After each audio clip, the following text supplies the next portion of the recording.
জিন্দাবাদ জিন্দাবাদ জিন্দাবাদ জিন্দাবাদ জিন্দাবাদ জিন্দাবাদ জিন্দাবাদ জিন্দাবাদ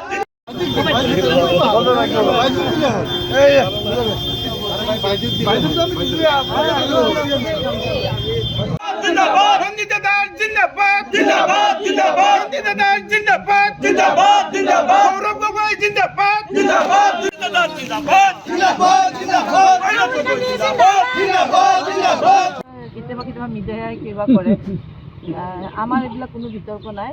ৰেকিবুদ্দিন আহমেদ ডাঙৰীয়া এজন ভাল নেতা, তেওঁৰ লগত মোৰ এটা খুব ভাল সম্পৰ্ক আছে আৰু আমি চবে আলোচনা কৰিয়ে কামবিলাক কৰোঁ। সেইকাৰণে এই জিলাই যে কিছুমান কথা উঠে এইবিলাক কোনোবাই সৃষ্টি কৰা বিতৰ্কহে, আমাৰ দুজনৰ মাজত কোনো বিতৰ্ক নাই।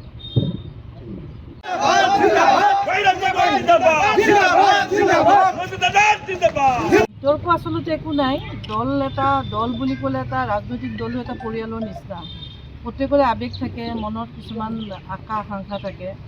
নিজৰ মতামতটো দাঙি ধৰিছে দলৰ ভিতৰত, তাতে আমি এইটো বিতৰ্ক বুলি ধৰি নলওঁ। সেইকাৰণে সভাপতি নিৰ্বাচনটো আমাৰ দলৰ হাইকমাণ্ডে কৰে, আমি মতামতহে দিব পাৰোঁ। তেনেকৈ আমি সকলোৱে মতামতহে দিছিলোঁ বা আমাৰ কৰ্মীসকলে মতামতেই দিছিলে। সেইকাৰণে আল্টিমেটলি যাকে দিব আমি মানি ল'ম আৰু আমি আগতো মানিছোঁ, এতিয়াও মানিম। এতিয়াও যাকে দিছে গুলজাৰ হুছেইনক সভাপতি হিচাপে নিযুক্তি আজি অৰ্ডাৰ আমি দেখা পালোঁ আৰু সেইফালৰ পৰা আমি হাইকমাণ্ডে যিহেতু তেখেতক দিছে আমি সকলোৱে মানি লৈছোঁ আৰু আমি আশা কৰোঁ যে আমাৰ কৰ্মীবিলাকৰ মাজত কোনো ভাগ নাই। যদিও বা বিতৰ্ক আছিল, এতিয়া বিতৰ্ক যদি আপোনাৰ আছে বুলিও কৈছে, এইটো এতিয়া নাই।